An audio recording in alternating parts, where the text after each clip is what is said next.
Oke, jadi untuk manajemen proyek kali ini kita akan masuk ke babnya tentang cost ya. Tentang cost, tentang budgeting. Tapi sebelum itu, makanya kemarin Anda tak suruh untuk melihat videonya untuk basic akuntansi itu adalah pengantar di sana, di akuntansinya supaya kalian itu ngerti. Kalau laporan keuangan itu bentuknya seperti itu. Oh, yang dimaksud cost itu adalah ini, yang dimaksud aset itu ini, yang dimaksud utang itu ini. Gitu. Karena nanti juga Anda akan pada saat Anda membuat project, pada saat akhirnya Anda juga harus membuat laporan keuangan. Nah, laporan keuangan itu ada standarnya. Tidak sembarang membuat laporan keuangan. Ada aturan-aturannya. Nah, di sini concern saya adalah Anda mengerti apa itu laporan keuangan, bagaimana cara membuatnya, isinya itu apa aja. Ya. Untuk detail pembuatannya mungkin nggak perlu Anda, butuh orang akuntansi, orang teknik industri yang bisa melakukan detail journalingnya, untuk membuat postingnya dan sebagainya itu nanti adalah orang-orang akuntansi. Tapi kalian sebagai manajer proyek harus bisa tahu ini laporan keuangan itu bentuknya seperti ini. Ya. Jadi makanya kok saya minta Anda untuk melihat videonya dari TI, dia punya Bu Evi itu untuk basic accounting-nya, basic akuntansinya. Ini sekarang saya jelaskan secara ringkas, ya. Saya review singkat aja. Nanti di belakang masuk ke cost manajemennya, bagaimana memanajemeni cost. Ya. Nanti baru sampai ke FMS minggu depan kita kalau sampai selesai ya kita masuk ke FMS. Ya. Earned Value Management System. Jembatannya di situ karena. Ya. Oke, jadi akuntansi itu apa sih? Akuntansi itu art, art itu seni gitu. Seni untuk mencatat, seni untuk mengklasifikasikan, seni untuk mensummarize atau menggabungkan ya, dari semua hal-hal yang sifatnya itu uang ya, dalam bentuk uang ya, yang kemudian dari mana uang itu ya bisa dari transaksi, bisa dari kejadian-kejadian menjual saham atau kejadian-kejadian hutang, kejadian-kejadian kamu nagih hutang piutang itu nanti akan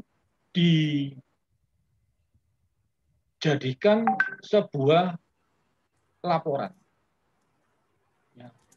Nah, laporannya itu ada macam-macam. Dan laporan itu standar. Jadi hasil akhir dari proses akuntansi. Proses akuntansi itu mana sih? Ini loh. Ya. Hasil akhirnya itu adalah laporan keuangan. Ya. Jadi asalnya dari mana? Asalnya dari transaksi bisnis. Ya. Nah, kalau kamu di proyek, ya transaksi di proyeknya itu. Misalkan aja beli beli apa bahan baku, sewa truk, sewa ini, sewa itu, bayar ini, bayar itu adalah transaksi-transaksi bisnis. Ya. Nanti semua transaksi itu harus dicatat. Ya.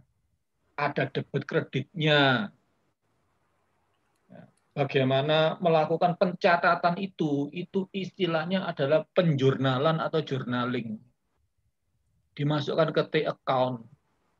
Ya, account-nya seperti huruf T itu. Ya. Debit kredit dan sebagainya dan seterusnya itu adalah penjurnalan. Ya. Nanti dari semua yang dicatat dijurnalkan itu dikelompok-kelompokkan. Oh ini kelompoknya aset, Oh, ini kelompoknya hutang. Oh, ini kelompoknya piutang. Oh, ini kelompoknya modal. Ya. Nah, pengelompokan itu namanya posting. Ya, nah ini kalian tahu aja, tapi hal ini nanti akan dilakukan oleh orang yang lebih berkompeten daripada Anda, yaitu orang akuntansi, akuntan, yaitu orang-orang teknik industri yang memang belajar untuk ini. Goal saya adalah Anda nanti di paling akhir di sini, ya di paling bawah ini loh, Anda bisa tahu laporan keuangan, bisa baca, bisa ngerti lah. Oh, bikin laporan keuangan itu modelnya seperti ini. Ya. Jadi hasil akhir dari sebuah proses akuntansi itu adalah laporan keuangan. Ya, itu. Terus kemudian ada berapa macam sih laporan keuangan itu? Nah, laporan keuangan itu standarnya ada 4 ini. Rugi laba, atau kalau dalam bahasa Inggrisnya adalah income statement, neraca, atau kalau dalam bahasa Inggrisnya namanya balance sheet, laporan perubahan modal atau stakeholder equity, terus laporan arus kas atau cash flow. Ini adalah laporan-laporan standar yang akan dikeluarkan oleh laporan akuntansi. Setiap laporan mempunyai tujuan sendiri-sendiri. Setiap laporannya.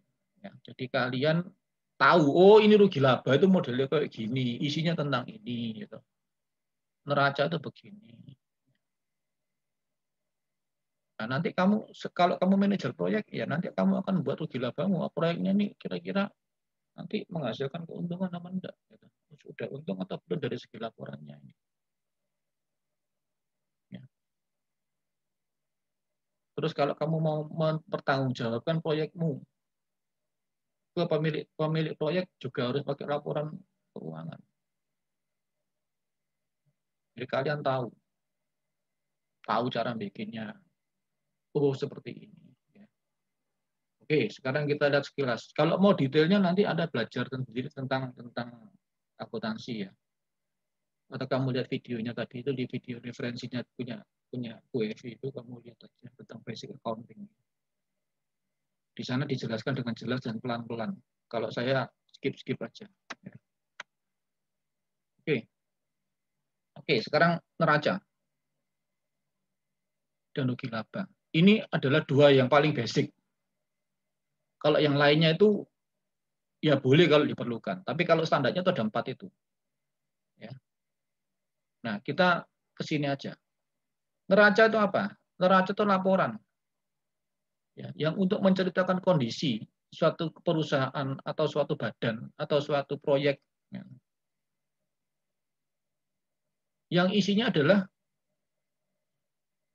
aset, hutang, dan modal. Ya. Jadi kita mau membandingkan aset kita. Aset itu apa sih? Aset itu adalah semua yang sudah kita miliki.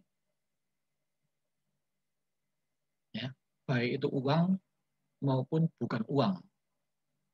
Ya, bangunan, tagihan, itu termasuk aset juga. Nanti detailnya ada di laporan keuangan yang kamu baca itu. Ya. Terus hutang. Hutang itu apa? Ya hutang ya, pinjam duit itu hutang. Kamu hutang ke bank itu hutang. Modal itu ya uang sendiri yang bukan hutang. Itu adalah modal. Jadi laporan neraca itu menunjukkan posisi aset kita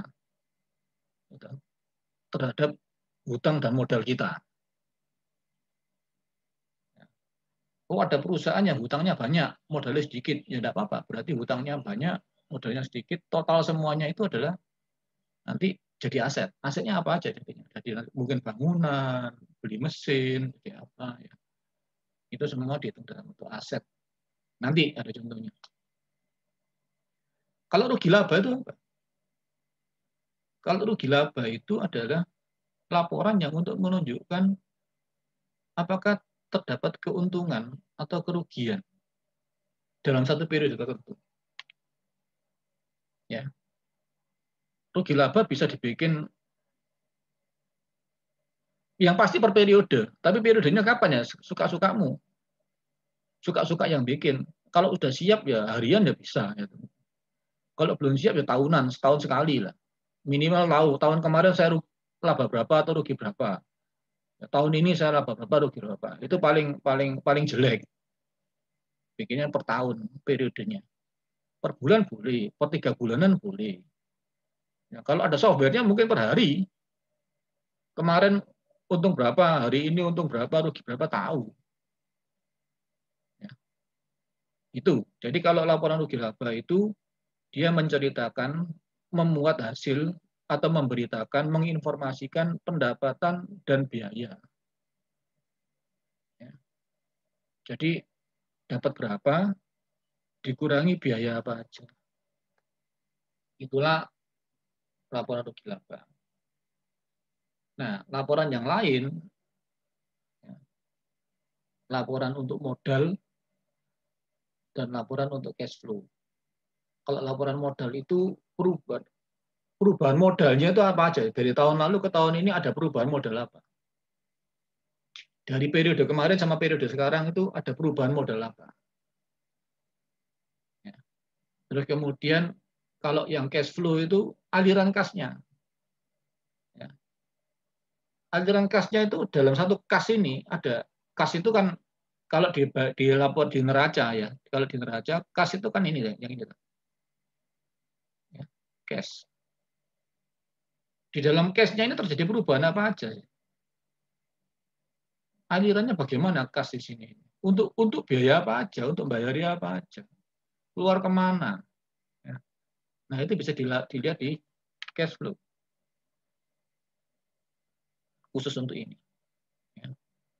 Oke, sekarang yang kita bahas di sini cuma dua aja, yaitu balance sheet sama laporan rugi laba, income statement. Ya. Oke, sekarang yang balance sheet yang Anda tahu. Biasanya balance sheet itu modelnya ada dua model, yaitu model yang lurus ke bawah, ditulis ke bawah, aset dulu, terus kemudian liabilities, kemudian apa modal. Ada yang bentuknya samping kiri kanan. Nah, yang di sini contohnya adalah kiri kanan. Ya. Yang kiri itu aktiva, yang kanan itu pasiva. Itu istilah. Gitu.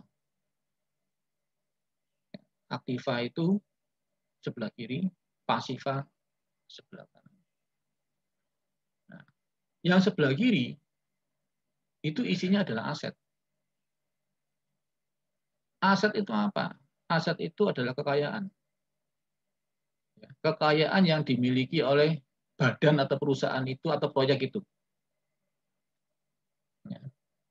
Kalau pasiva itu apa? Pasiva itu adalah hutangnya dia atau modalnya dia. Ya. Tapi yang pasti adalah balance sheet. Itu harus balance.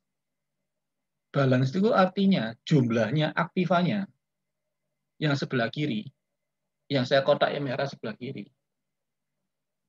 Ini harus sama dengan totalnya hutang sama totalnya equity-nya, modalnya. Ya. Jadi aktiva sama dengan hutang tambah modal atau aset sama dengan liability plus owner equity. Ya, ini persamaan umumnya. Jadi namanya balance sheet bawaannya ini mesti bodoh. Artinya apa? Semua hutang di sini dan semua modal yang ada di sini itu akan menjadi besarnya sama dengan besarnya aset. Mungkin ini jadi gedung, mungkin jadi tanah, ya, mungkin jadi piutang, ya harus sama. Ini balance sheet. Jadi isinya pasti aset sebelah kiri, yang sini adalah hutang, yang bawah adalah modal. Nanti kita lihat contohnya yang punyanya perusahaan besar-besar misalnya. Ya, bentuknya akan seperti ini. Cuma ini lebih detail. Account payable-nya itu ada macam-macam. Ini kan account payable. Gitu. Account payable-nya nanti itu bawahnya ada sub-subnya lagi, ada subnya lagi. Semakin detail ya semakin detail kamu bisa baca. Ini kan cuma global besarnya aja.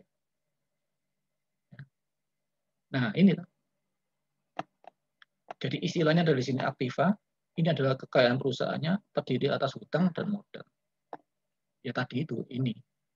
Ya, ini tambah ini. Ini. Bentuknya seperti ini. Nanti jumlah bawahnya di sini sama. Total aktivanya atau total asetnya sama dengan totalnya hutang tambah modalnya di sini. Sama persis. Ya, ini form untuk balance sheet. Ya. Isinya apa aja? Ya, aset itu isinya adalah uang tunai, uang kasnya. Piutang. Piutang itu tagihan. Ya. Barang yang belum tertagih, piutang-piutang itu kan orang beli barang itu kan orang beli barang atau orang ngambil barang ke kita kan dia mestinya bayar ke kita, tapi belum kebayar. Nah, itu dimasukkan sebagai aset. Ya. Jadi uang kita yang masih di orang itu piutang. Persediaan barang-barang yang sudah kita beli. Ya, detailnya nanti kamu belajar aja di akuntansi. Ya.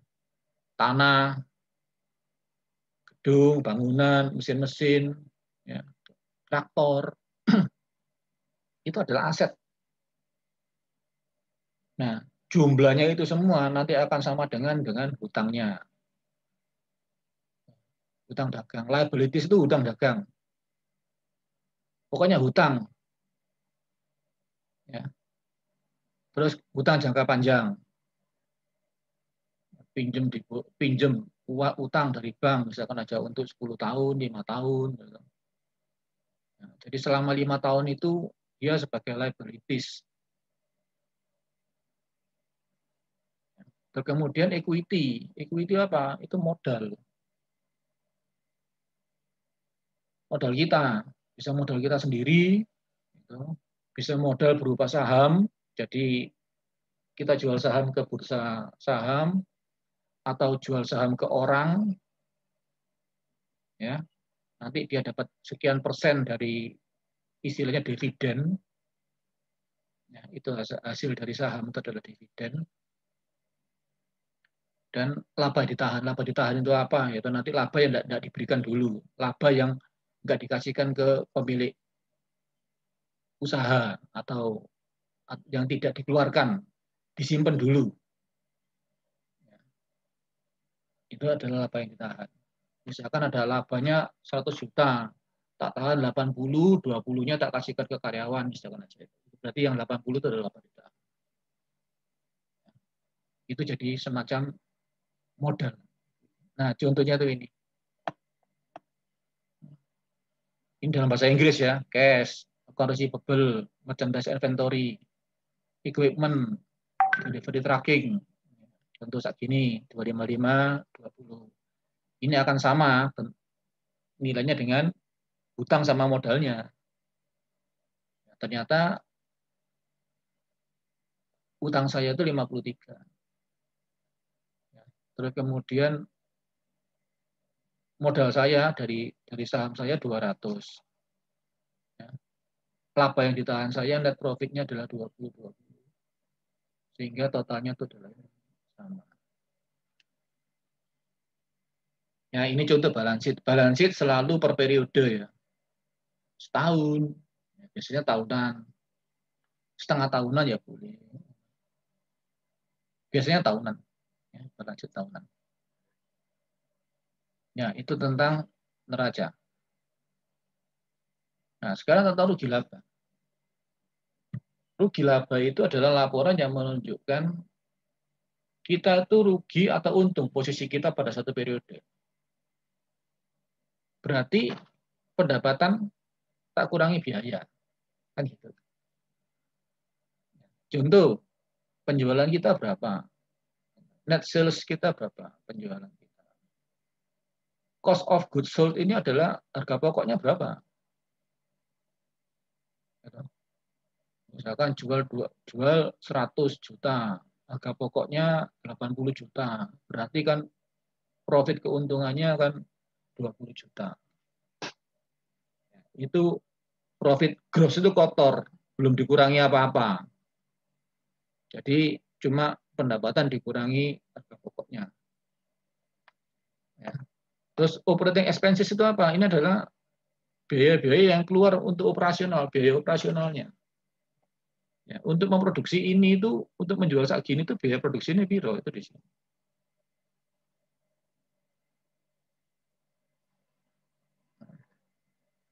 Nah, kalau EBIT ini adalah earning before interest and taxes.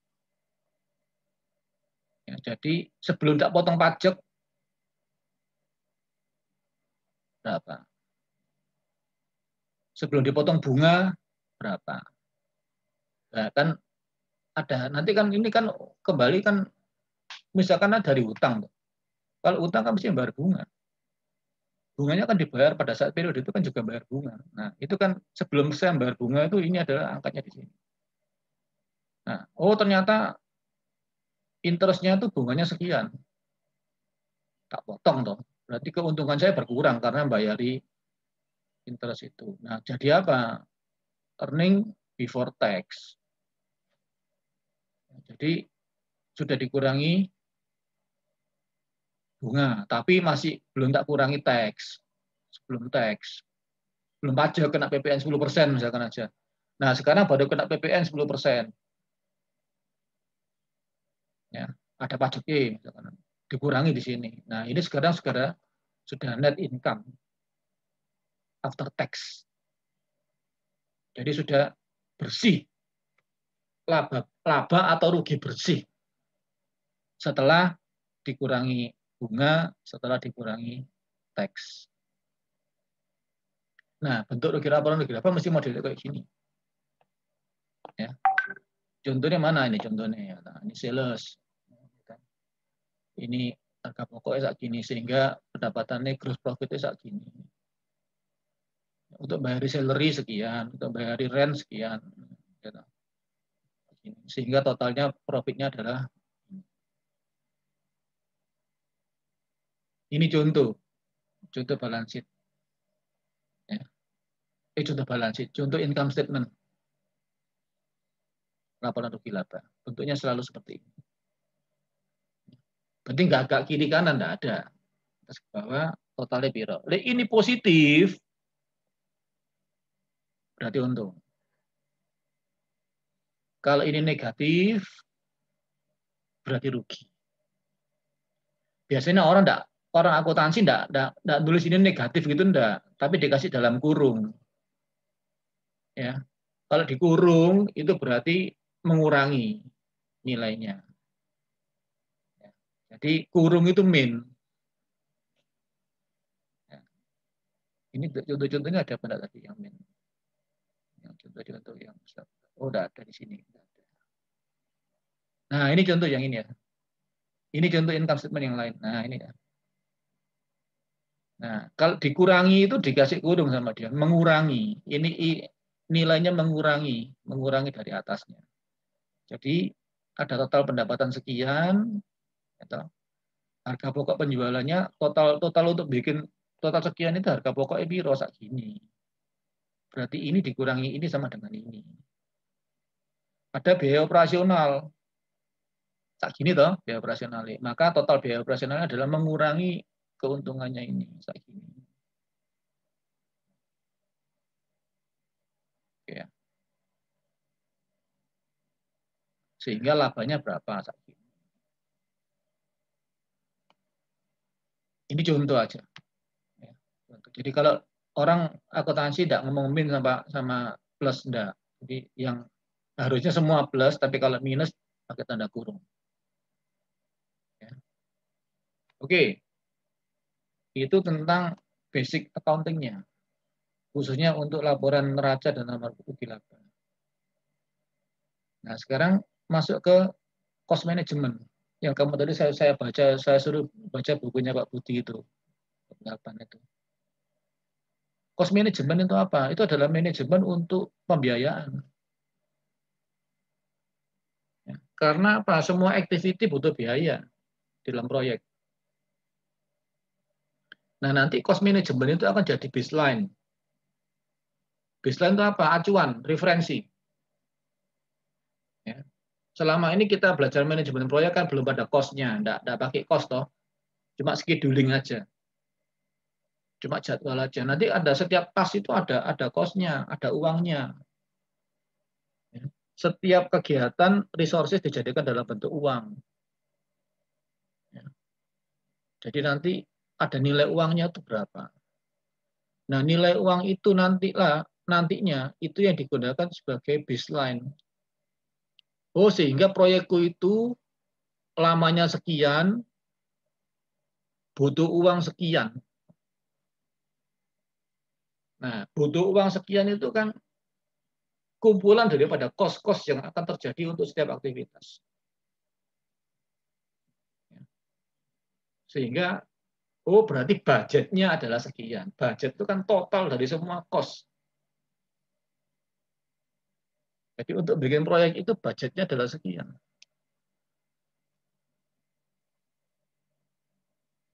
Ya, nah, itulah pentingnya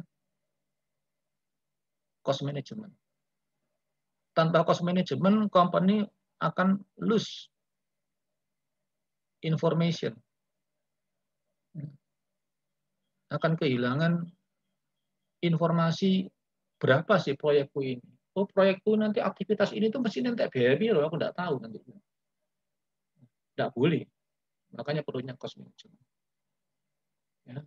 Dengan mengimplementasikan cost management, nanti proyek manager dapat melakukan yaitu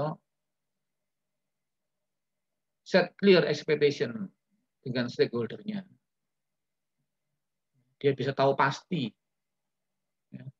Terus nanti kalau sampai terjadi perubahan, kira-kira langkah apa yang keluar dari baseline-nya? Kira-kira langkah apa yang harus dia lakukan? Terus maintain expected margin supaya cost-nya itu selalu dalam marginnya itu. Akan menaikkan ROI nanti aja, return on investment. Banyak yang bisa didapatkan dari kamu melakukan manajemen cost ini. Nah, basic dasarnya apa sih? Cost management itu bentuknya seperti ini aja. Resource planning, ini berdasarkan aktivitas, berdasarkan BBS yang kamu buat itu. Setiap BBS-nya nanti ada task-nya. Ada task-nya, setiap task-nya akan butuh resource. Nah, nanti resource-nya itu butuh biaya. Berapakah biayanya itu kamu estimasi. Itu namanya cost estimating. Oh, untuk bikin PCB itu biayanya segini. Untuk bikin ini kotak biayanya segini. Misalkan lihat kotak I1, lihat kotak I10 berapa ya. Itu estimating.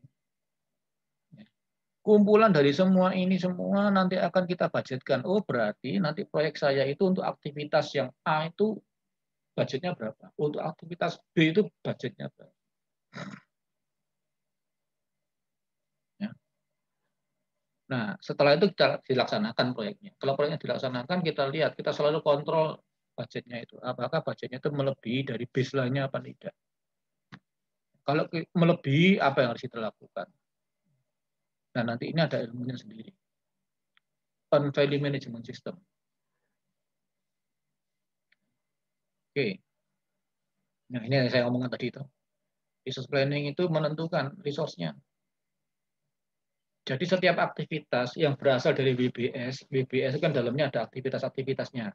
Dari setiap aktivitas itu nanti kita tentukan dulu resource-nya butuh apa, aktivitas A butuh apa, aktivitas B butuh apa, berapa orang, berapa mesin, gitu. Berapa uangnya, atau berapa materialnya, tanahnya butuh berapa, botolnya butuh biro, dan sebagainya. Itu semua nanti akan dimasukkan di resource planning itu. Ya. Setelah semuanya resource planning-nya terjadi, dari setiap aktivitas itu baru ditentukan harganya, cost-nya piro iki. butuh 5 orang tukang misalkan ada 5 orang tukang itu hariannya berapa? Hariannya 100.000 per hari. 5 orang berarti 500.000 per hari. Ini berapa hari gitu. Oh, kerjakannya 1 bulan ya, berarti dikalikan dengan 25 angkanya itu. Oh, berarti orangnya butuh sekian juta. Materialnya butuh apa? Ini tanah sekian, foto sekian, kapur sekian misalkan aja begitu. Kapuri 5 truk, gitu. Foto ini 1 truk misalkan aja. Semennya berapa? Dihitung semua. Harga semen kira-kira berapa saat itu nanti, itu terjadi pada bulan berapa bangunnya, oh 3 bulan lagi gitu. Harga semen stabil Pak, tidak berubah ya sudah, masukkan harga saat ini. Itu adalah cost estimating. Ya. Jadi tujuannya itu apa? Tujuannya adalah supaya nanti ya, angka yang keluar itu untuk setiap aktivitasnya mendekati nilai yang sebenarnya. Nggak beda-beda jauh. Kalau estimasinya salah ya berarti nanti kamu akan banyak action yang harus kamu lakukan di cost control di sini. Ya. Nah, setelah semua tadi kita cost kan sudah kita angkakan dengan uang semua, ya toh. Nah, ini baru budgetingnya. Budgetingnya berarti overall cost. Jadi semua cost itu dikumpulkan semua sehingga proyek ini itu butuh sekian miliar, Pak. Proyek ini butuh sekian ratus juta. Itu adalah budgetingnya. Penganggarannya dianggarkan sekian dalam waktu sekian. Berarti uang ini harus keluar tanggal berapa? Tanggal bulan pertama harus keluar uang berapa? Bulan kedua harus keluar uang berapa? Nanti itu bisa diatur. Itulah budgeting. Sehingga jangan sampai nanti pada saat tertentu uangnya masih tidak ada, belum turun, tidak boleh. Pak, belum turun, Pak. Belum dikasih oleh pemilik modalnya. Loh, ya bisa. Itu harus kamu atur dulu budgeting. Nah, terus sampailah di sini cost control. Kalau sampai terjadi penyimpangan dari baseline yang sudah kamu tentukan di cost estimasi sini atau di cost budgeting di sini, nah apa yang harus kamu lakukan? Kontrol apa yang harus kamu lakukan? Entah kamu crash program yang seperti kemarin itu, ya, entah kamu kurangi resources-nya. Yang penting adalah sebuah proyek akan menghasilkan hasil. Hasilnya itu harus tidak menyimpang dari yang direncanakan awal. Jadi cost control ini tidak boleh mengurangi quality daripada hasil. Hasilnya harus sama dengan kualitas yang sama. Ya. Berarti yang dikorbankan apa ya? Mungkin orang, mungkin apa prosesnya dipercepat, diparalel, di crash, ya nggak tahu. Ya, itu di cost control di sini. Nah, ini yang saya ngomong tadi, resource planning itu adalah tujuannya adalah untuk menyelesaikan aktivitas aktivitas ini pasti butuh resource ini. Aktivitas ini pasti butuh orang, butuh material. Itu adalah di resource planning. Biasanya bisa orang, bisa material, bisa juga berupa aset lain. Nah, saya kan ngomong aset ini kan tadi ada aset. Misalkan orang, program komputer. Oh ini butuh Pak, butuh Microsoft Project, Pak. Mesti beli, ya, jadi aset lah. Ya, itu. Makanya tadi saya ngomong akuntansi itu kan supaya nanti masuk sini tuh kamu nggak bingung, no aset kan, aset. Oke ya.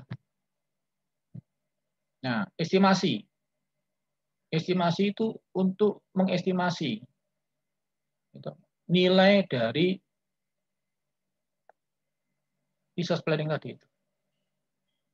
Materialnya itu butuh semen misalkan 1 truk. 1 truk itu regane piro? Kapan itu terjadi? 3 bulan lagi, Pak. Beli semen, wah semen naik terus, Pak. Per bulan kira-kira naik 10%. Berarti 3 bulan lagi kira-kira naik 30%. Kan gitu aja. Itu cost estimating. Untuk prediktif. memprediksi baik kuantitinya, cost-nya, harganya, gitu. Harus sebetul mungkin. It involve application technique to convert quantity technicalnya. Jadi artinya nanti semua itu akan dijadikan dalam bentuk kuantitas, dalam bentuk uang. Menjadi finance and resource information. Jadi tidak ada, butuh 5 orang. 5 orang itu adalah 5 dikalikan, nanti akan jadi 5 orang itu akan jadi rupiah gitu loh. Untuk sebuah aktivitas. Butuh 5 orang berarti perhariannya berapa? Misalkan 100.000, 5 orang berarti 500.000 kalau 1 hari. Kalau 10 hari ya berarti 5 juta.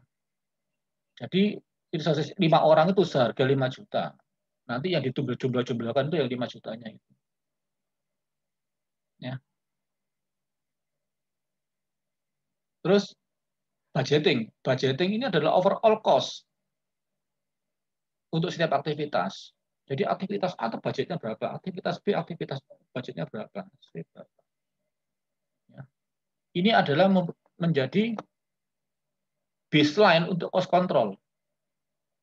Jadi nilai budget yang sudah ditentukan untuk sebuah aktivitas itu akan menjadi dasar untuk perhitungan cost controlnya. Jadi yang di sini, yang sudah ditentukan di sini kan di sini banyak toh, dijumlahkan semua, ini akan jadi basicnya untuk ini.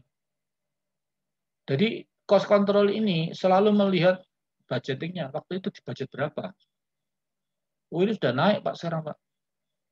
Sudah melebihi dari budgetnya Pak. Loh, kalau gitu mesti apa yang dilakukan? Itu dilakukan di sini.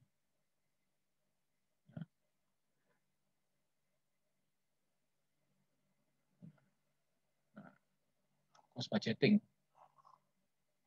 Ya, budget selalu time fase. Jadi selalu berjalan dengan waktu.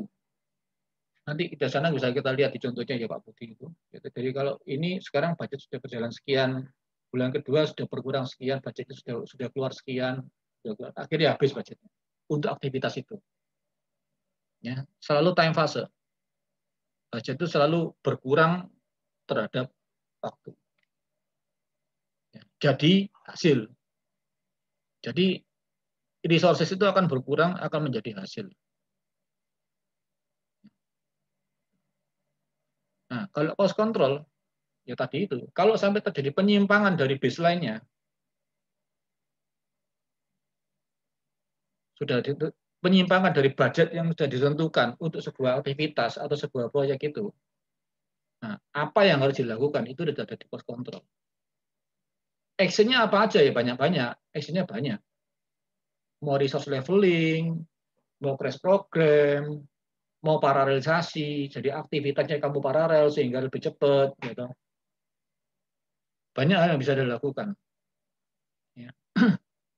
Itu cost control. Supaya apa? Supaya nanti cost-nya itu balik ke budget lagi. Supaya tidak sampai melebihi budget yang sudah ditentukan. Itu fungsi dari cost control adalah mengukur variansi terhadap baseline-nya. Baseline-nya mana? Baseline-nya yang tadi yang sudah ditentukan di budgeting-nya, cost budgeting-nya itu. Jadi kalau sampai ada variansi, ada perbedaan, itulah yang harus di take action. Yang tujuannya adalah untuk meminimalkan cost. Supaya jangan sampai cost itu lebih-lebih sesuai dengan anggaran. Oke.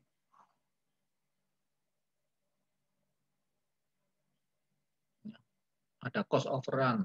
Jadi jangan sampai cost-nya melebihi dari yang sudah ditentukan. Nah, nanti setelah ini di cost control ini nanti kamu akan belajar tentang EVMS, Earned Value Management System. Nanti minggu depan saya jelaskan. Apa itu EVMS? Jadi saya sudah punya uang sekian, sudah habis separuh, tapi pekerjaannya masih seperempat. Nah ini, logikanya kan kalau uang budgetnya habis separuh, harusnya pekerjaannya juga jadi separuh sih, gitu. Nah, kalau jadi cuma seperempat gimana ini? Nah, itu nanti di VMS, Value Management System. Itu setelah bab ini.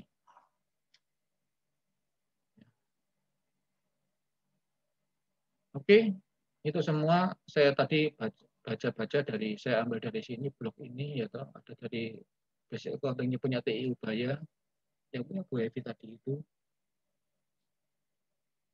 dan dari internet, sumber-sumber internet yang lain. Buku referensinya tetap, buku referensinya ada bukunya Meredith sama bukunya Pak Budi. Oke, terima kasih. Sekarang sesi tanya jawab. Silakan kalau mau bertanya, silakan bertanya. Ini saya stop dulu aja. Oke, terima kasih.